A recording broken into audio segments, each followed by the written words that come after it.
आज की कहानी के आगे पीछे कुछ नहीं कहूँगा, सीधे कहानी की शुरुआत करता हूँ।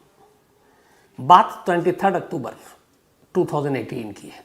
23 अक्टूबर 2018 बेंगलोर में, जो बेंगलुरु है, यहाँ पर एक ओरेकल कस्टमर केयर सेंटर का दफ्तर एक बिल्डिंग में 7वीं मंजिल पर रात के करीब 11:15 बज रहे थे। तमाम स्टाफ नाइट शिफ्ट में वहाँ मौजूद थे।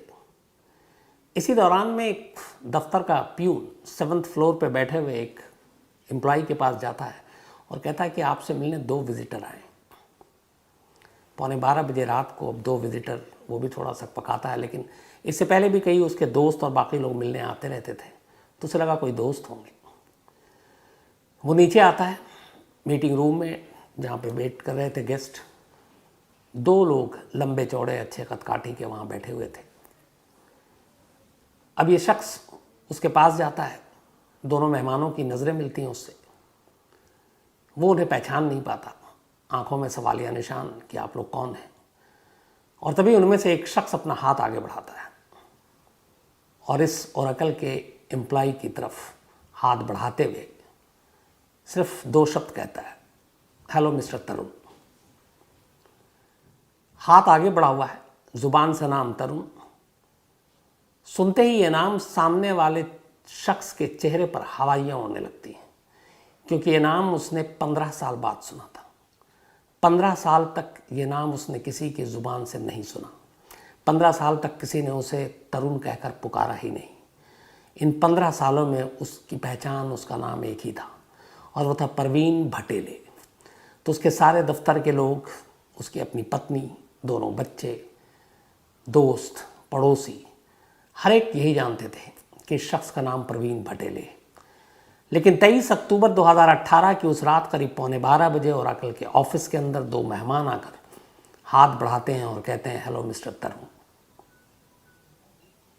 15 साल बाद ये नाम सुनकर लगभग उसे चक्कर आने लगता है। इस दौरान में वो पुलिस वाला अपना हाथ आगे बढ़ाता है। तब तक खौफ, दहशत कहें या फिर अनजाने में, या फिर ये कि वो अपने आप में सुध-बुध में नहीं है, वो भी अपना हाथ आगे बढ़ा देता है। दोनों हाथ मिलते हैं। सामने वाला उसके हाथ को पकड़ने के बाद उसकी उंगलियां टटोलता है। उस हाथ में एक उंगली ढूंढ रहा था जिसमें रिंग पहनते हैं, और वो उंगली उसकी टूटी हुई थी। जैसे ही वो हाथ मिलाता है और उस उंगली की तरफ फेरता है अपने हाथ को, सामने वालों को यकीन हो जाता है कि यही तरुण है। इसके बाद फिर वो अगली लाइन कहता है, चलिए तरुण साहब, खेल ख़त्म, वापस अहमदाबाद चलते हैं। और उसके बाद वो दोनों शख्स उसे लेकर बिल्डिंग के नीचे उतरते हैं। नीचे बेंगलुरु पुलिस की एक पुलिस की गाड़ी थी, उसमें ये लोग उसमें सवार होते हैं, और फिर वहाँ से अगले रोज़ यानी 24 अक्टूबर 2018 को तरुण को लेकर ये लोग अहमदाबाद पहुँचते हैं। इससे पहले जब रात में वो बिल्डिंग से लेकर नीचे उतरते हैं, तब उनमें से एक शख्स अहमदाबाद में बैठे अपने सीनियर अफसर डीसीपी को एक व्हाट्सएप मैसेज करता है और साथ में एक फ़ोटो, और मैसेज में सिर्फ इतना ही लिखा था, गॉट इट। अब सवाल ये था कि एक कॉल सेंटर के दफ्तर में काम करने वाले शख्स को रात 11:15 बजे 2 लोगों ने उठाया, साथ ले गए, नाम पुकारा, इन सब में कहानियाँ क्या थी। तो वो दोनों शख्स पुलिस वाले थे, अहमदाबाद क्राइम ब्रांच से बेंगलोर आए थे और इसी शख्स की तलाश में आए थे। अब इसे लेकर ये अहमदाबाद पहुँच गए। ये कहानी का पहला पार्ट है। अब 2018 से 15 साल पहले चलते हैं पीछे। 2003 वैलेंटाइन डे, 14 फरवरी 2003, 14 फ़रवरी 2003। अहमदाबाद में एक हस्बैंड वाइफ रहा करते थे। उनमें से एक का नाम था तरुण धिनराज और उनकी पत्नी का नाम था सजनी। तरुण और सजनी की शादी सिर्फ 3 महीने पहले हुई थी, दिसंबर 2002 में, और अब तारीख थी 14 फरवरी 2003। सजनी अहमदाबाद के एक बैंक में एग्जीक्यूटिव अफसर थी और तरुण धिनराज अहमदाबाद के एक स्कूल में पीटी का टीचर था और वॉलीबॉल का कोच भी। दोनों की शादी घर वालों की मर्ज़ी से हुई थी, अरेंज मैरिज थी।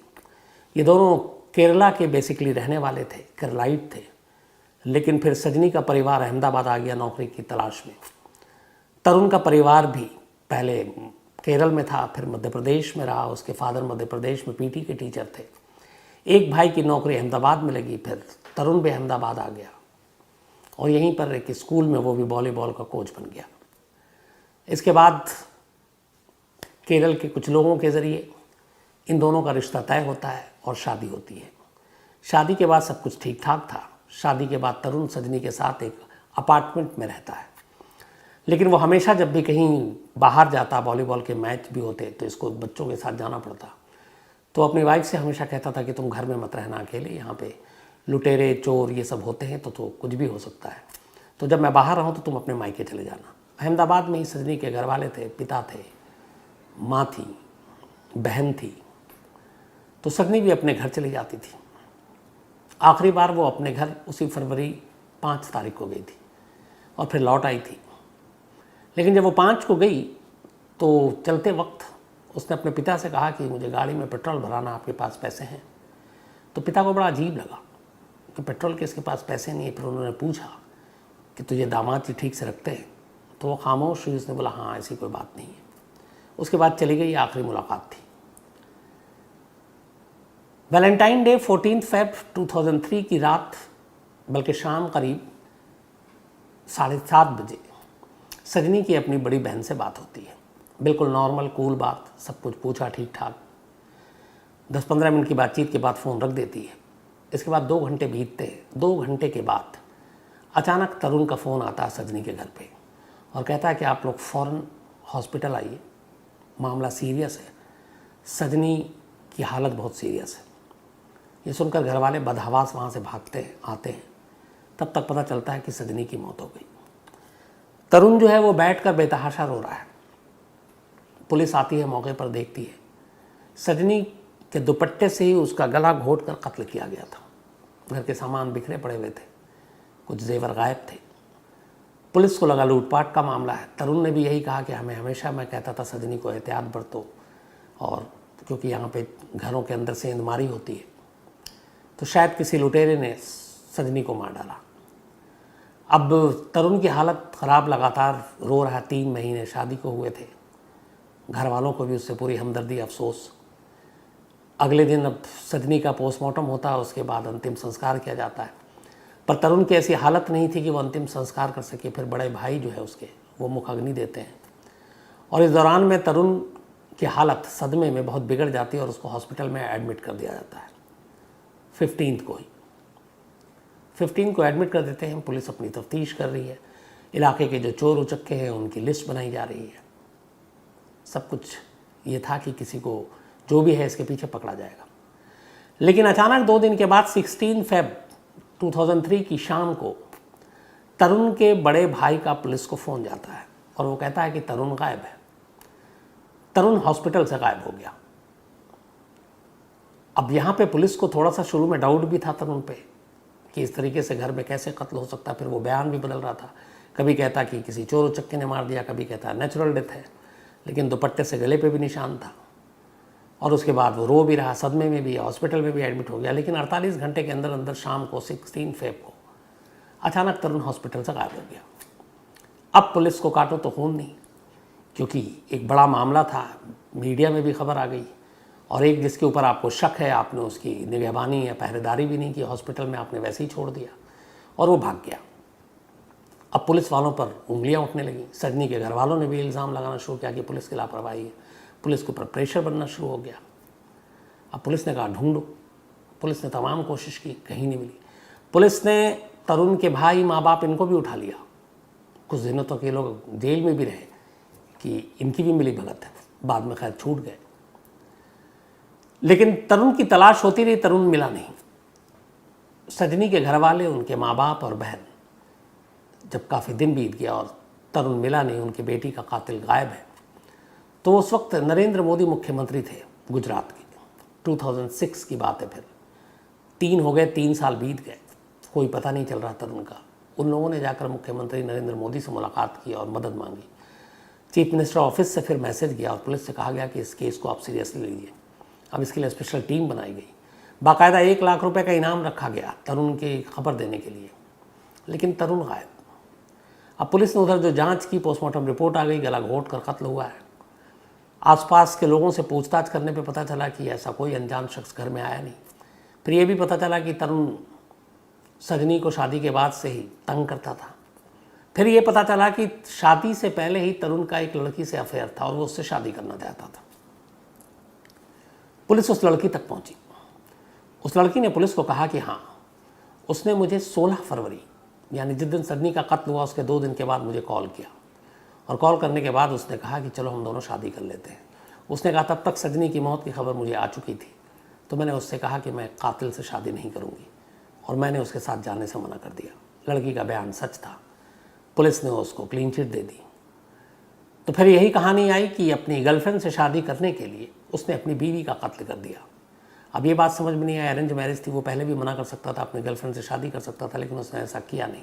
शादी के 3 महीने बाद बीवी को मार डाला और गर्लफ्रेंड से शादी की पेशकश की, लेकिन गर्लफ्रेंड ने मना कर दिया कि मैं एक कातिल से शादी नहीं करूँगी। अब मोटिव क्लियर हो गया था, कत्ल पति नहीं किया ये भी साफ हो गया, लेकिन कातिल फरार। धीरे धीरे वक्त बीतता गया, तरुण का कोई सुराग नहीं मिला। पुलिस लगातार लगी रही उसके घर वालों के सर्विलांस पे। पूरे घर वालों की जगह जगह शादी वर्दी में पुलिस तैनात किए गए कि शायद वो घर पे मिलने आए, मिले नहीं। इस दौरान में फैमिली भी फिर शिफ्ट हो गई। ये लोग पहले एमपी में रहते थे और फिर बेंगलोर में एक रिश्तेदार था, इसके अलावा केरल में। 2009 आते आते तरुण के पिता की मौत हो गई, और फिर पुलिस को पता चला कि 2009 में ही तरुण पहली बार केरल गया था जब इसके माँ बाप गए थे, और वहाँ पहली बार कत्ल के बाद सजनी के यानी 6 साल बाद वो केरल में एक जगह पे अपने माँ बाप से आकर मिला।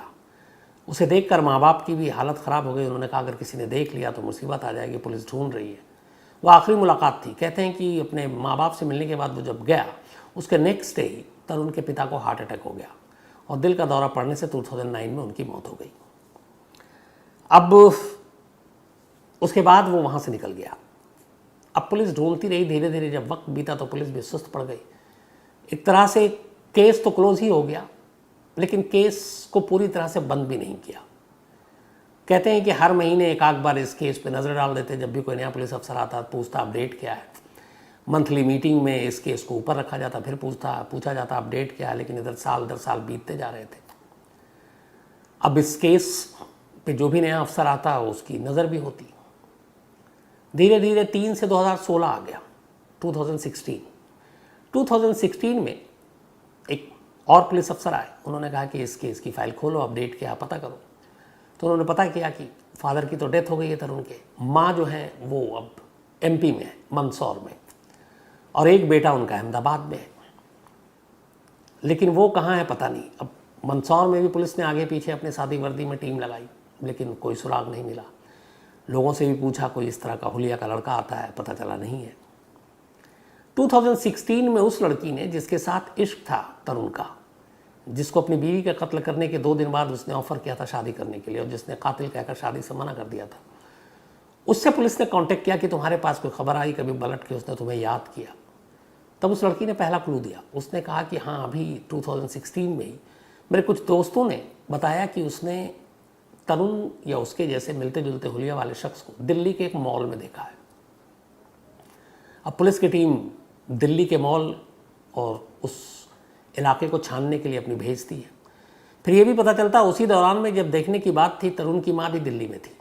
तो अब ये था कि शायद वो माँ के साथ हो, लेकिन तमाम चीज़ें खंगालने के बावजूद तरुण नहीं मिला। वक्त बीतता गया। अब 2016 के इस क्लू के बाद पुलिस को एक चीज़ का यकीन हो गया था कि तरुण जिंदा है। उसने सुसाइड नहीं किया है, कहीं और नहीं भागा है, बल्कि देश में है। इस दौरान में जब तब खबर आती, कभी उसको गुजरात में देखने की बात आती, कभी महाराष्ट्र में, कभी मध्य प्रदेश में, कभी बेंगलोर में, कभी केरल में। 5 राज्यों और उसके पूरे फैमिली के अराउंड 4000 फ़ोन नंबर मोबाइल के, इनको खंगाले 4000 नंबर्स, जो उसके दूर के रिश्तेदार दोस्त, ताकि कब कहाँ से किसी के पास फ़ोन आ जाए और वो क्लू मिल जाए। सब बेकार। माँ के नंबर को भी पुलिस ने रडार पर रखा हुआ था।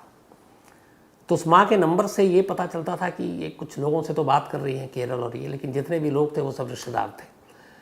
तरुण शायद किसी नंबर पे बात नहीं कर रहा था। पुलिस अंधेरे में थी। धीरे धीरे अब इस बात को 15 साल बीत गए। 2018 आ गया। 2018 आने के बाद अब पुलिस का ये था कि टीम लगी हुई थी अपडेट में कि इसको ढूंढना है। इसी दौरान अब पुलिस ने जो ये अनम्मा, एक रिटायर्ड नर्स थी, ये तरुण की माँ, तो एक भाई अहमदाबाद में था, उस भाई को पूरी तरह से ग्रिल किया, उस भाई के तमाम सर्विलांस लगाए, नंबर लगाए, बट उसे पता चल गया कि इस भाई के साथ तरुण कांटेक्ट में नहीं है। तो अब ले देकर पूरी फैमिली में एक ही कैरेक्टर जिसके साथ तरुण क्लोज भी था अपनी माँ के। तो पुलिस की पूरी उम्मीदें अब उसकी माँ पे ही टिकी थी। माँ की उम्र भी हो रही थी, रिटायर्ड नर्स भी हो गई, कि ये माँ से ज़रूर संपर्क करेगा, और इससे पहले कर लिया हो और पुलिस चूक गई। लेकिन अब सारी उम्मीदें माँ पर टिक गई थी आकर।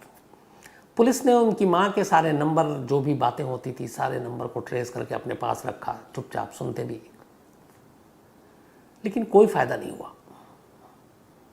एक रोज उसी माँ के मोबाइल पे एक लैंडलाइन नंबर आ गया, कॉल, और ये लैंडलाइन जो नंबर था ये बेंगलोर का था। अब पुलिस हर नंबर जो आता उसको क्रॉस चेक करती थी माँ के। ये पहली बार था कि जब बेंगलोर से किसी लैंडलाइन नंबर से कॉल किया गया था। पुलिस ने उस नंबर को चेक किया तो पता चला कि ये बेंगलोर के ओरेकल कस्टमर केयर का नंबर है। अब अहमदाबाद क्राइम ब्रांच की टीम थोड़ी हैरान कि तरुण की माँ को ओरेकल कस्टमर केयर से क्या काम, कोई ऐसी चीज़ नहीं। तो सारी निगरानी करने के बाद, सारी छानबीन करने के बाद पुलिस ने कहा कि इस नंबर को टटोला जाए। फिर ये भी हुआ कि कहीं इसी जगह पे तरुण काम तो नहीं करता। अब इसके बाद क्राइम ब्रांच की टीम अहमदाबाद से बेंगलोर के लिए रवाना होती है 22 अक्टूबर 2018 को। वहाँ जाने के बाद बेंगलोर पुलिस से कांटेक्ट करती है और फिर कहती है कि इस ओरेकल कस्टमर केयर में हमें एक एम्प्लॉय के बारे में डिटेल चाहिए। बेंगलोर पुलिस भी इस ऑफिस के HR डिपार्टमेंट को कांटेक्ट करती है और कहती है कि हमें आपके यहाँ जितने भी लोग काम करते हैं उन सबकी लिस्ट चाहिए आपके एम्प्लॉय की। ये जाहिर नहीं करते हैं कि किसकी खास तौर पे चाहिए, क्योंकि अलर्ट चौकन्ना हो जाए सामने वाला। बस उनका ये था कि सारे एम्प्लॉय की लिस्ट चाहिए, हमारा रूटीन प्रोसीजर है लॉ एंड ऑर्डर मेंटेन करने के लिए। ओरेकल कस्टमर केयर सेंटर के HR की तरफ से लिस्ट आ जाती है मुलाजिमों की, एम्प्लॉय की। उस पूरे लिस्ट में कहीं पे भी तरुण भटेवाल नाम का कोई एम्प्लॉय नहीं था। बट उस लिस्ट में एक नाम देखकर पुलिस जो अहमदाबाद से आए थे उसके थोड़े कान खड़े हो जाते हैं, और वो नाम था प्रवीण भटेले। अब पुलिस को लगा कि ये नाम कहीं उसने सुना है। फिर याद किया पुलिस ने तो पता चला कि जो उसकी माँ है तरुण की, वो जो कॉल करती थी, एक कॉल वो प्रवीण भटूले को भी करती थी और वो उसकी वाइफ निशा को भी करती थी, और निशा का भी नंबर उसकी माँ के पास था और माँ के पास भी निशा का नंबर था। दोनों अक्सर बातें करते थे। तो पुलिस ने अब प्रवीण भटेले और निशा, इनकी कुंडली खंगालनी शुरू की। तो पता चला कि ये लोग सोशल मीडिया पे कभी हैं ही नहीं, ना कभी इन्होंने अपनी तस्वीर डाली है। ये बड़ा अजीब लगा कि आज के दौर में ऐसा कैसे। फिर ये पता चला प्रवीण भटेले और निशा के 2 बच्चे भी हैं। अब उस लिस्ट में प्रवीण भटेले का तो नाम है लेकिन तरुण का नाम नहीं है, और प्रवीण भटेले के मोबाइल से उसकी माँ की बातचीत ये पुलिस को मालूम है कि होती है, और वो निशा एक नाम की जो उसकी बीवी है। तब पुलिस को लगा कि कहीं प्रवीण भटेले ही तो तरुण नहीं है, क्योंकि कनेक्शन एक है कि वो तरुण की माँ से क्यों बात कर रहा है। तो पुलिस ने ज़ीरो इन किया प्रवीण भटेले पर। अब लेकिन ये कि प्रवीण भटेले को और कैसे पुख्ता किया जाए कि ये वही तरुण है जो भागा हुआ 15 साल से। तो फिर अहमदाबाद पुलिस को पूरा उसकी केस हिस्ट्री सब कुछ मालूम थी। जब ये कोच था वॉलीबॉल का, एक मैच के दौरान इसकी एक रिंग वाली उंगली टूट गई थी, तो वो थोड़ी मुड़ी हुई भी थी और बाकी 5 आम जो उंगलियां होती हैं इंसानों की वैसी नहीं थी। तो ये दोनों अफसरों को भी पता था जो बेंगलोर पहुंचे थे। तो उन्होंने कहा कि ठीक है, अगर एक बार हम उससे हाथ मिलाएं तो उंगलियों को हम पहचान लेंगे। इसी के बाद लिस्ट आने के नेक्स्ट डे बेंगलोर पुलिस के साथ लेकर ये उस ओरेकल के ऑफिस में पहुंचते हैं 7th फ्लोर पे, जहां पर प्रवीण भटेले बैठा करता था। और फिर वहाँ पे मैसेज दिया जाता है, फिर वो प्यून जो है वो बुला कर लाता है कि 2 गेस्ट हैं, और वो जब सामने आता है तब उसमें से एक पुलिस अफसर कहता है, हेलो मिस्टर तरुण, जिसको सुनकर उसकी हवा ख़राब हो जाती है, क्योंकि इस पूरे दफ्तर में उसे लोग प्रवीण भटेले के नाम से पिछले 10 सालों से जानते थे, क्योंकि वो 10 साल से इस दफ्तर में काम कर रहा था। इसके बाद जब वो हाथ मिलाता है तो उस उंगलियों को टटोलता और पता चल जाता है कि उंगली टूटी हुई है, मतलब दोनों तरफ से पुख्ता हो गया था कि ये शख्स प्रवीण भटेले नहीं बल्कि तरुण धिनराज है। और इसी के बाद उससे कहा जाता है कि अब खेल खत्म और चलो वापस। तो एक लैंडलाइन नंबर की वजह से भेद खुला। दूसरा, इसी दौरान में फिर पुलिस को पता चला कि आखिर ये माँ बेटे बात करते थे, ये लैंडलाइन नंबर अगर ना होता तो क्या होता। तो पता चला कि उस दिन उसने कोशिश की, उसके मोबाइल से बात नहीं हो पा रही थी और माँ से बात ज़रूरी करनी थी, माँ अकेली थी, उसे चिंता भी हो रही थी। तो ये थोड़ी सी लापरवाही बरत गया और उसने ऑफिस में बैठे बैठे अपने ऑफिस के लैंडलाइन नंबर से माँ के नंबर पे कॉल कर दिया और ये पुलिस के रिकॉर्ड में आ गया। अगर वो लैंडलाइन नंबर से कॉल ना करता तो शायद तरुण का राज 15 साल है और ना मालूम कितने सालों तक राज ही बना रहता। फिर पुलिस के सामने जानकारी आई कि उसकी माँ ने एक और सिम ले रखा था और वो सिम उनके एक रिलेटिव के नाम पर था। उस रिलेटिव को, दूर के रिलेटिव थे, पुलिस ने अपने फोकस में लिया नहीं और उस सिम का इस्तेमाल उसकी माँ सिर्फ और सिर्फ तरुण से बात करने के लिए करती थी और तरुण भी उसी सिम पे ज़्यादातर कॉल किया करता था। तो इस तरीके से पुलिस के रिकॉर्ड में ये सिम नंबर ही नहीं था तो कभी जांच के घेरे में आया ही नहीं और इसीलिए तरुण का राज राज रहा। अब पुलिस उसे लेकर वापस अहमदाबाद आती है, सब कुछ हो गया। अब फिर पुलिस उससे कहानी सुनती है। वो सजनी के कत्ल का इल्ज़ाम अपने सर लेता है, बोलता हाँ मैंने कत्ल किया क्योंकि मुझे अपनी गर्लफ्रेंड से शादी करनी थी, लेकिन उसने मना कर दिया क्योंकि मैं कातिल हो चुका था। बोला कत्ल करने के बाद मैं 6 तारीख को ही दिल्ली आया था। दिल्ली में कुछ दिन रहा और दिल्ली में बाकायदा अगले 1 हफ्ते में ही कत्ल करने के 14 फेब को उसने कत्ल किया, वैलेंटाइन डे, और 20 फरवरी तक वो दिल्ली के कॉल सेंटर में नौकरी कर रहा था, अगले 4-5 दिनों में ही। बोला फिर यहाँ से पुणे गए।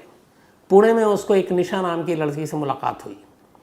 उसने अपने आप को बताया कि मैं यतीम हूँ, मेरा दुनिया में कोई नहीं है। धीरे धीरे दोनों में दोस्ती हो गई। इसने पुणे में एक जगह नौकरी की थी और फिर उन दोनों ने पुणे में ही शादी कर ली।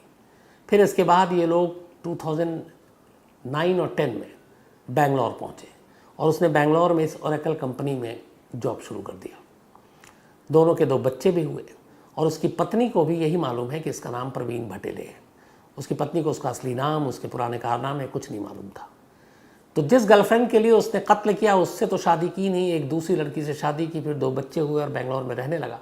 लेकिन एक सवाल अब भी अपनी जगह कायम था कि आखिर तरुण धिनराज प्रवीण भटेले कैसे बन गया, ये नाम उसका किसने चुराया। पुलिस ने इसके ऊपर भी तफ्तीश की। पता चला स्कूल और कॉलेज में इसका एक दोस्त हुआ करता था मध्य प्रदेश में और उस दोस्त का नाम था प्रवीण भटेले। ये दोनों साथ थे, कॉलेज में भी साथ पढ़ाई की। जब इसने कत्ल किया, उसके कत्ल करने के बाद इधर उधर ये भटकता रहा था। फिर एक दौर ऐसा आया जब ये पहुंचा भोपाल। उस वक्त प्रवीण भटेले भोपाल में था और ये वहाँ उसकी शादी हो गई थी। ये उसके साथ भी रहा कुछ दिन तक। उसने कुछ कोचिंग सेंटर शुरू किए थे, उसने कहा मैं भी करूँगा। इसने कुछ दिन उसके साथ काम भी किया। फिर प्रवीण भटेले के आधार कार्ड, ड्राइविंग लाइसेंस और पासपोर्ट, इन तीनों को उसने वहाँ पे स्कैन किया और फिर उन नामों को अपना नाम दिया और उसमें तस्वीर अपनी लगा दी। तो आधार कार्ड भी प्रवीण भटेले के लिए, तस्वीर अपनी, ड्राइविंग लाइसेंस भी, पासपोर्ट भी, और लेकर चला गया। और इधर प्रवीण भटेले को पता नहीं। प्रवीण भटेले भी एक स्पोर्ट्स का कोच, अभी हरियाणा में शायद काम कर रहे हैं कहीं। इतना ही नहीं, इस ओरेकल में नौकरी के दौरान इस फर्जी नाम जो किसी और का चुराया हुआ, फर्जी पासपोर्ट जो किसी और का चुराया हुआ जिसमें उसकी तस्वीर लगी है, 3 बार वो यूएस भी हुआ है, अमेरिका। लेकिन एक गलती 15 साल के उसके इस राज को खोल गया। अगर उसने उस दफ्तर में उस दिन बैठकर लैंडलाइन नंबर से अपनी माँ को कॉल ना किया होता तो शायद तरुण का राज ही रहता, तरुण शायद प्रवीण भटेले ही रहता। लेकिन कहते हैं कि कहीं ना कहीं एक ज़रा सी चूक आपको कब पकड़वा दे और आपका भेद कब खुल जाए नहीं कह सकते। वही चीज़ हुई। लेकिन इसमें कमाल अहमदाबाद पुलिस भी थी, ख़ासतौर पे क्राइम ब्रांच की टीम, जिसने 15 साल के इसमें सुस्त रफ्तारी भी आई, सब कुछ आया, लेकिन तरुण की तलाश बंद नहीं की। तरुण अब जेल में है साबरमती जेल में, और जो कुछ उसने किया है उसके लिए उसे सज़ा भी वैसे ही मिलेगी। तो ये थी कहानी एक ऐसे शख्स की जो 15 साल तक पुलिस को बेवकूफ़ बनाता रहा, एक नए नाम से नए शहर में रहा, नौकरी की, शादी की, 2 बच्चे पैदा किए, लेकिन ये गलती ने सारा राज खोल दिया। अब कहानी खत्म।